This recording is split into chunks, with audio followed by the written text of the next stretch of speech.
Manusia bumi, sejak dahulu, pertanyaan tentang Tuhan tidak pernah benar-benar berhenti. Peradaban berganti, bahasa berubah, ilmu pengetahuan berkembang. Namun satu pertanyaan tetap bertahan, apakah Tuhan ada? Sebagian orang mencoba membuktikan bahwa Tuhan ada, sebagian lainnya mencoba membuktikan bahwa Tuhan tidak ada. Namun hingga hari ini, tidak ada satu manusia pun yang benar-benar mampu membuktikan keduanya secara mutlak.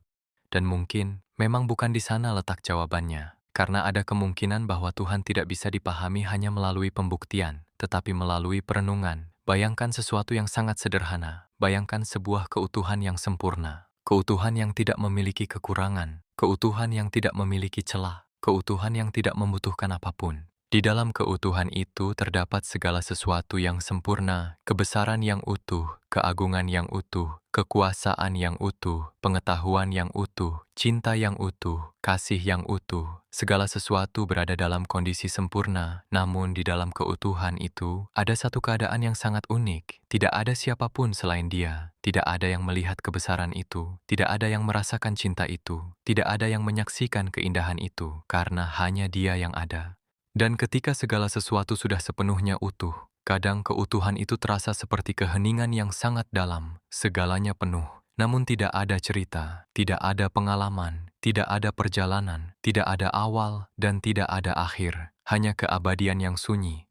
Dari sudut pandang ini, muncul sebuah kemungkinan pemikiran. Bagaimana jika dari keutuhan itu lahir sebuah kerinduan? Kerinduan untuk berbagi, kerinduan untuk melihat, kerinduan untuk menyaksikan keindahan itu tercermin, bukan karena Tuhan membutuhkan sesuatu, tetapi karena keindahan yang begitu besar, ingin terlihat, cinta yang begitu luas, ingin dirasakan, pengetahuan yang begitu dalam, ingin diketahui. Maka mungkin dari sanalah cerita dimulai, karena sebelum apapun ada, tidak ada sesuatu selain Dia. Jika demikian, maka segala sesuatu yang muncul pasti berasal dari dirinya sendiri. Alam semesta, galaksi, bintang, planet, makhluk hidup, kesadaran, semuanya mungkin adalah percikan dari sumber yang sama. Seperti cahaya yang memancar dari matahari, seperti bayangan yang muncul dari sebuah bentuk, seperti cermin yang memantulkan wajah aslinya. Makhluk hidup mungkin bukan sesuatu yang terpisah sepenuhnya dari Tuhan, tetapi refleksi kecil dari sumber yang tak terbatas. Lalu muncul pertanyaan lain yang jauh lebih misterius. Jika Tuhan adalah sumber dari segala sesuatu, mengapa manusia tidak bisa melihatnya? Mengapa Tuhan tidak menampakkan diri secara langsung? Untuk memahami ini, bayangkan sesuatu tentang dimensi. Seekor makhluk yang hidup di dunia 2 dimensi tidak akan mampu memahami dunia 3 dimensi. Makhluk 3 dimensi seperti manusia tidak mampu melihat dunia 4 dimensi secara langsung. Makhluk 4 dimensi mungkin tidak mampu memahami 5 dimensi, dan begitu seterusnya. Setiap tingkat dimensi memiliki batas pemahaman. Dimensi yang lebih rendah tidak mampu melihat dimensi yang lebih tinggi, tetapi dimensi yang lebih tinggi mampu melihat dimensi yang lebih rendah. Jika alam semesta saja memiliki lapisan dimensi yang tidak kita pahami sepenuhnya, lalu bagaimana jika Tuhan berada pada tingkat keberadaan yang tak terbatas dimensi?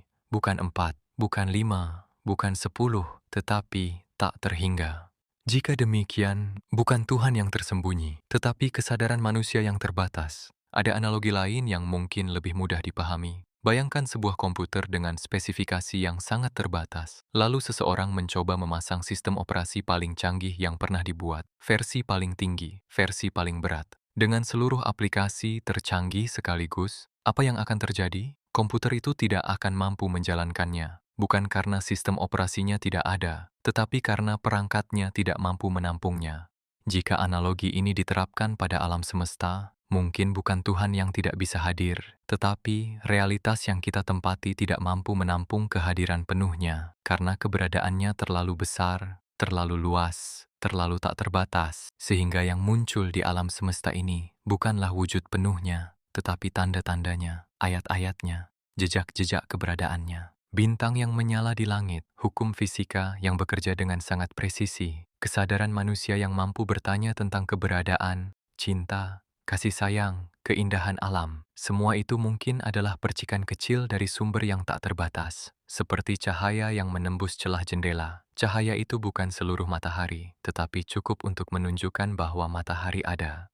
Dan mungkin disitulah rahasia terbesar manusia. Manusia bukan hanya makhluk yang hidup, manusia adalah makhluk yang mencari makna, mencari kebenaran, mencari asal-usulnya, dan mungkin pencarian itu sendiri adalah bagian dari tujuan penciptaan, karena melalui pencarian itulah cerita tentang kesadaran dimulai.